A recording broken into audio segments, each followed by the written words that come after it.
2020년 8월에 생난리를 겪으며 개인회생을 신청하였다. 8개월이 지난 이제서야 게시받아 앞으로 채권자 집회를 거쳐 인가를 앞두고 있다. 인가를 받으면 끝나는 줄 아는데 이제부터 지옥에 들어가는 입장권을 받은 셈이니 좋아할 것도 없다. 담당 변호사에게 지옥행 입장권을 수취해서 축하한다는 말을 들었다. 전화를 끊고 몇 분 후 시간이 흘러 계속 기분이 좋지 않았다. 그때 바로 단어를 잘 골라서 썼으면 좋겠다는 회신 문자를 변호사에게 보내고 싶었다. 비유하자면 그 전까지는 지옥이라는 88 열차를 타기 위해 긴 줄을 섰다면 이제 내 차례가 된 셈이다. 지옥행이라는 본게임의 선수 입장인 것이다.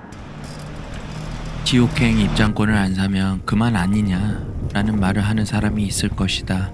이는 무엇을 뜻하냐면 너 그냥 죽을래? 아님 잠시 지옥에 들어가서 속죄할래? 로 비유가 가능할 것이다. 상황적으로 죽음이 더 나을 수도 있겠지만 난 처자식이 있고 개인적으로 희망이 있으니 난 후자를 택할 것이고 모두가 죽고 싶지는 않을 것이니 죽음보다도 지옥행을 택할 것이라고 생각한다. 지옥에 들어가기 전에 이 지옥도 한 줄기 희망이 있겠지 하는 말도 안 되는 염원의 마음을 담아 파이팅 차원의 거진 5개월간 안 먹은 소주 한잔 해야겠다. 자, 출발한다.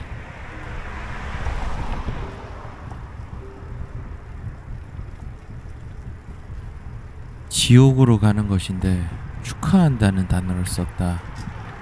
단어가 맞는 표현은 아닌 것 같다. 다시 좀 생각해보자.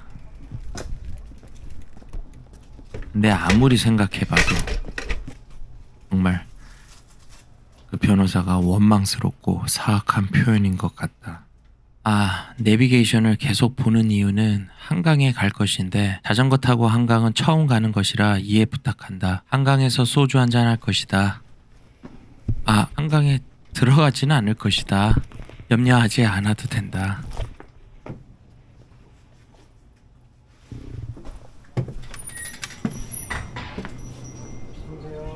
안녕하세요.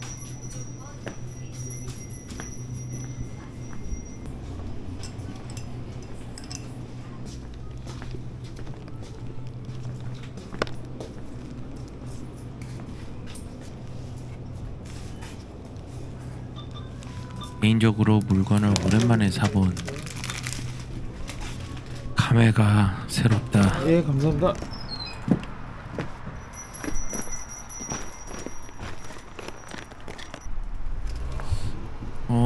여기인데 거의 다 온 것 같은데.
소주와 안주 좀 깔고 시작하겠다.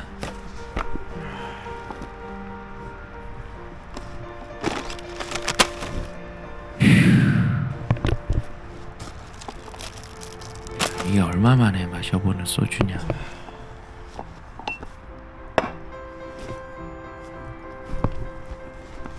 먼저 빈약하고 어떻게 보면 희망적이지 못한 나의 영상을 시청해 주셔서 고마운 마음을 전달하고 싶다.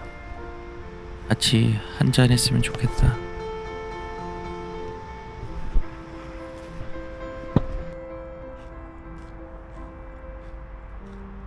나의 앞으로의 상황은 나아진 게 전혀 없다. 정식으로 브리핑을 좀 해서 나의 현 상황을 정확하게 구독자에게 전달하고 싶다. 이제 채권자 집회 후에 개인 회생 인가가 날 것이다. 인가가 나면 이제 공식적으로 채권 번호 1번이 나의 집을 경매 시장에 내놓을 수 있다는 것이다.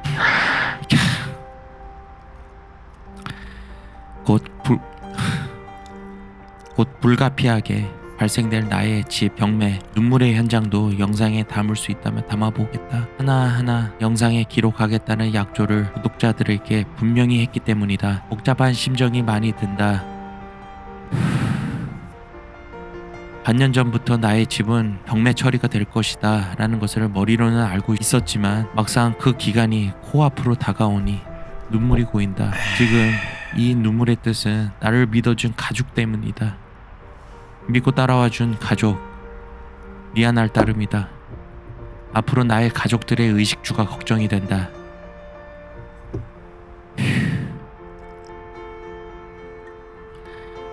하지만 나의 집이 꼭 경매 처리가 되어야 한다. 경매 처리가 되어야 나의 인생 한 걸음 나아갈 수 있다.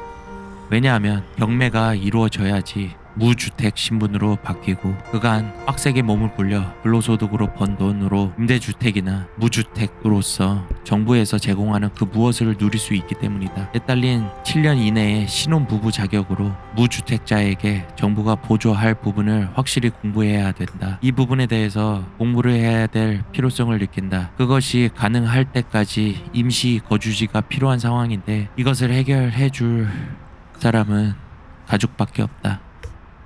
가족에게 나 집 다 날렸으니 들어와서 살 수 있겠냐 라고 입 밖으로 나오지도 않는다.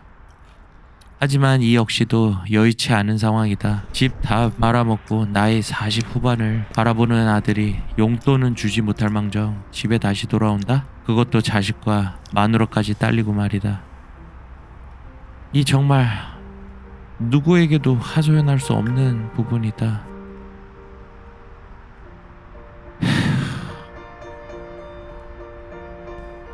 개인회생 신청하고 여기까지 오면서 바뀐 점이 있다. 하루에 일어나서 대화를 해본 기억이 나는 전혀 없다. 내 주위에서는 내가 어떤 상황인지 자세히 얘기도 안 했는데 나의 좆된 인생의 향기라도 나는지 주위에선 나에게 전화 하나 없다. 점점 인간관계가 정리되어 간다. 아니 말을 똑바로 해야 한다. 내가 일이 되니 그들로부터 손절되어진 것 아니겠나. 대화 하나 없는 하루의 지소. 누구 하나 밑바닥으로 빠진 나의 인생을 밀어주고 땡겨줄 만한 히어로 같은 존재도 없다. 그리고 바라지도 않는다. 아니 바래서도 안 된다. 나의 인생 과거에 그렇게 살아온 대가인 것이다. 인과응보 인셈이다. 이제는 그 어떠한 놀라운 사건이 발생돼도 놀랍지도 않다. 최대한 몸뚱아리를 편하게 하고자 알아본 취직 자리, 그리고 거의 99.9% 다 된 팀장 자리, 마지막 관문 임원 면접에서 낙방되었다. 근데 놀라운 사실이 발생되었다. 이렇게 되면 과거에는 나 자신에게 실망하고 후회하고 그 시간을 허비했을 것이다. 근데 지금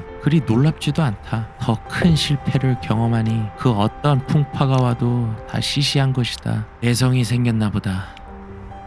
정리하면 뒤에 사람이 안 모인다. 이는 말을 안 해도 아는 모양이다. 지금 내 주위에 아무도 없는 것 보니 말이다.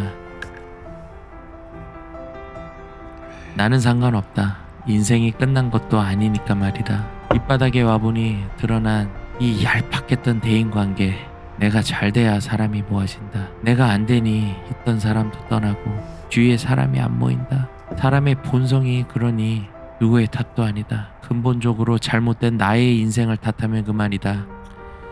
오전에 일어나 몸뚱아리를 팔아 시간으로 돈을 버는 이 미련한 짓을 하고 있다. 부자들이 한결같이 말하는 시간으로 돈 벌면 절대 부자가 될 수 없다. 이 말 모두가 알 것이다. 알면서도 하는 이 한심한 짓을 어쩔 수 없이 하는 이 국가에서 갱생시키는 이 나란 인간, 이런 미련한 근로가 얼마나 한심한 짓인지 모르면 버틸 수나 있겠는데 아니까 정신적으로 버티기 너무 어렵다. 버티기 어려우니 이것은 생 지옥인 것이다. 자, 지옥을 스스로 환영한다. 버티느냐 못 버티느냐, 이 지옥을 선택할 수 있는 것이 아니다. 선택지는 하나이다. 버텨낸다. 버티기만 하면 지옥에서 영영 못 벗어날 수도 있다. 핏떡이 된 몸에서 가까스로 일어나 할 일을 해야 한다. 그 할 일을 해야 지옥에서 벗어날 수 있는 길이 열린다. 취한다. 예전에 나 같았으면 택시 타고 갔을 텐데 말이다. 자, 이제 가자. 이제부터 지옥에서 잘 살아남아 보자. 할 수 있다.